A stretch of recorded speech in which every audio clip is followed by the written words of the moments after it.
Metroid Prime 4, the game which has the world record for giving the most amount of fans blue balls.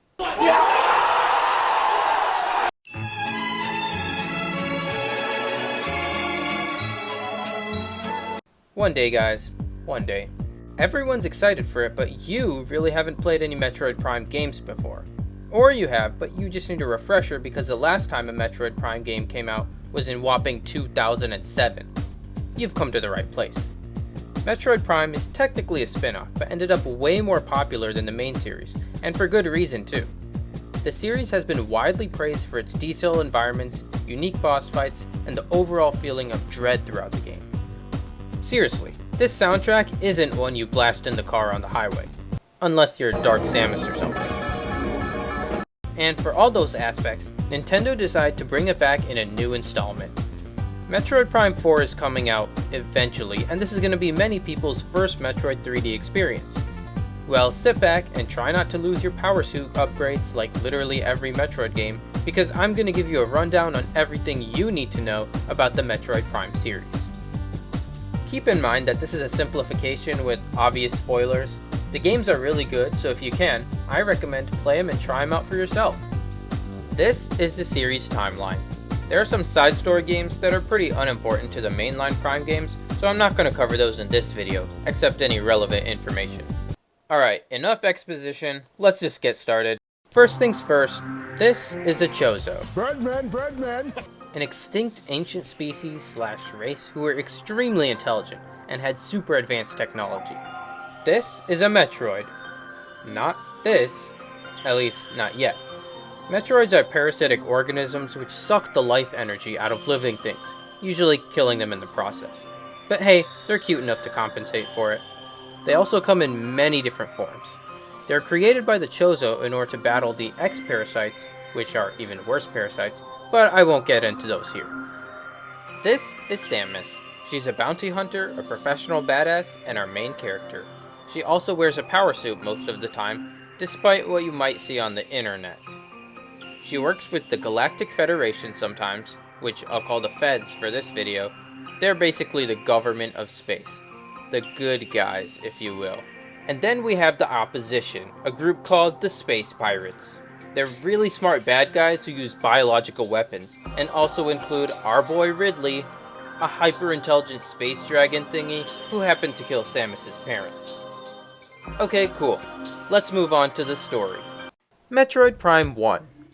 Samus one day receives a stress signal from a space station called Orpheon, which is one of the Space Pirates' labs. She goes over there to find the majority of the Space Pirates are either weak or dead because of a boss called the Parasite Queen. Pretty unusual for such a strong group to get defeated so easily. After defeating the Parasite Queen, she tries to leave but damages her suit in the process. Before she can dip, she spots a robot version of Ridley called Meta Ridley. Ridley escapes to a nearby planet called Talon 4, and she chases after him. Getting onto Talon, this is where the game begins. She discovers an ancient Chozo civilization, which has been wiped out by the Phazon, a radioactive substance which corrupts any individual it touches. It came from a meteor long ago. She treks on and finds the Space Pirates have already been here, having their energy generators and research labs set up. They've been experimenting with the Phazon and are hoping to use it as a biological weapon. Pretty classic villains if you ask me. While here, she picks up some power-ups for her suit as well. After some exploring, she comes across the Phazon mines, where she learns about the Phazons and about, wait for it, the Metroid Prime. Name drop! A Metroid that had came alongside the Phazon in the meteor. The Metroid Prime is an extremely dangerous version of a Metroid, so she figures out she needs to defeat it if it still exists. Going deeper into the mines, she learns that the Space Pirates have been fusing with the Phazon in order to enhance themselves. And after defeating them, and the Omega Pirate, which is a Space Pirate boss, she fuses a power suit with Phazon and receives the Phazon suit. She discovers the location of the Metroid Prime. It's trapped in a place called the Artifact Temple that the Chozo built to contain it to prevent it from spreading chaos. To get in, she collects 12 Chozo artifacts, and as soon as she's about to enter, Meta Ridley attacks her. Samus hands him a fat L. So fat, we don't see Ridley for the next game. And then she gets to the center of the temple to find the Metroid Prime, who then evolves to take its true form. She defeats it, and then the Metroid Prime absorbs her Phazon suit and then explodes, making the temple collapse.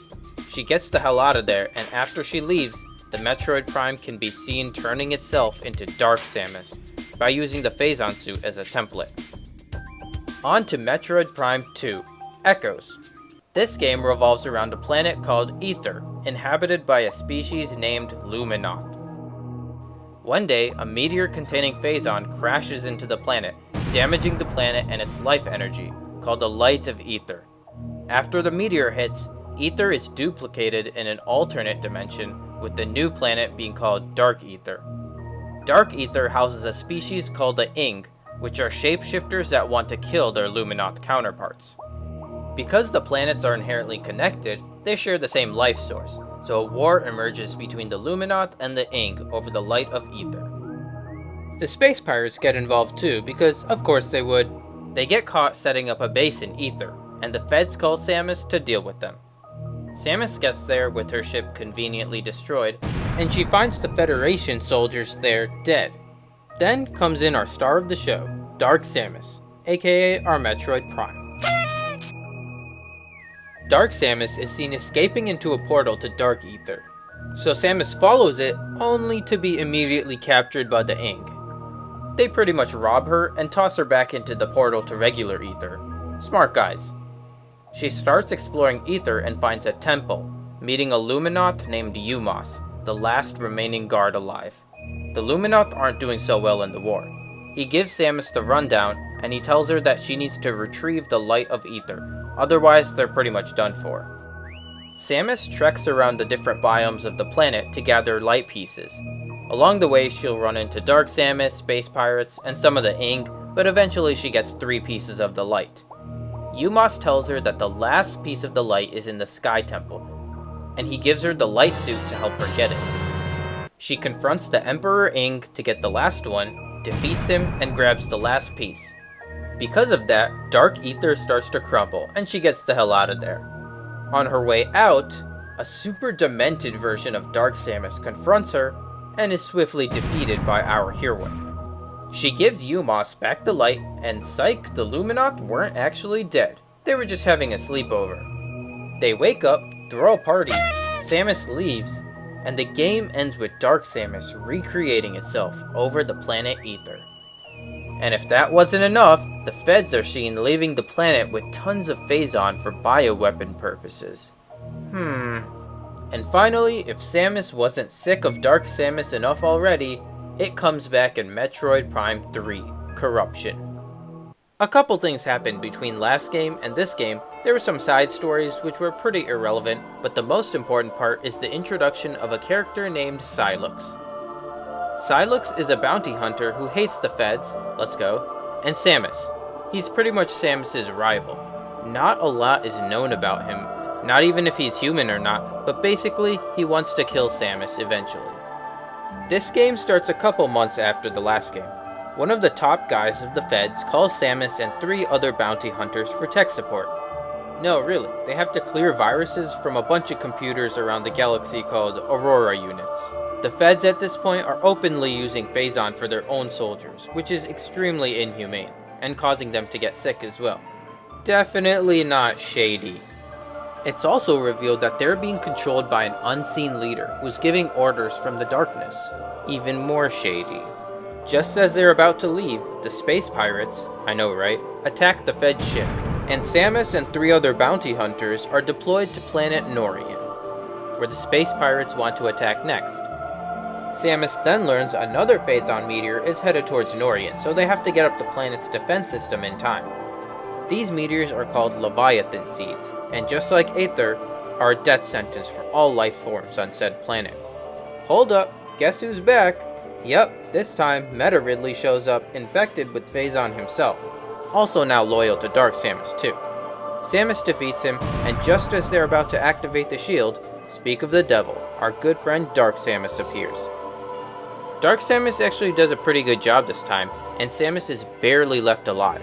She manages to get up the shields just in time before she's knocked out cold.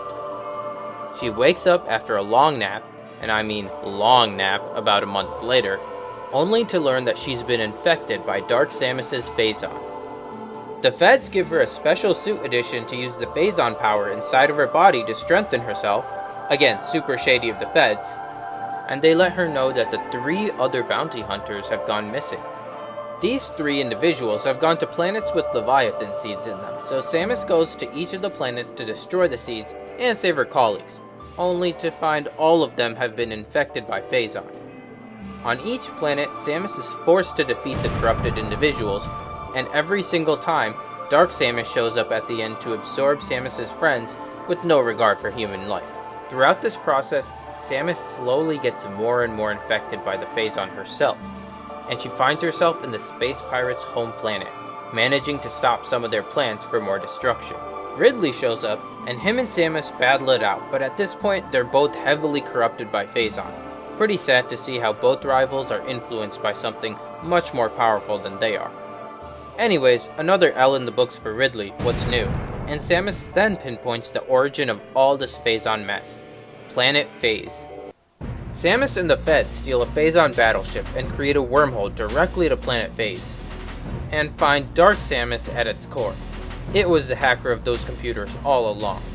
She defeats Dark Samus and the infected computer, which, like all Metroid games, makes the planet explode, thus destroying all traces of Phazon in the process.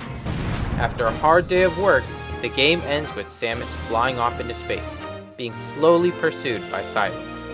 And this is where Metroid Prime 4 will take off from.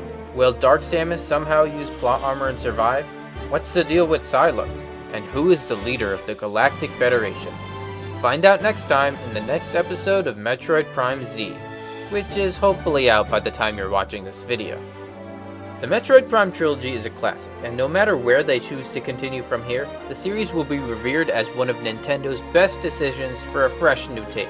The perfect blend of difficulty, exploration, mystery, and the first-person gameplay make Metroid Prime an instant masterpiece. Also a pain in the ass on hard mode. So whenever that Metroid Prime 4 release date drops, make sure you enjoy the game in its full capacity, because I probably won't be alive to. Hurry up, Nintendo.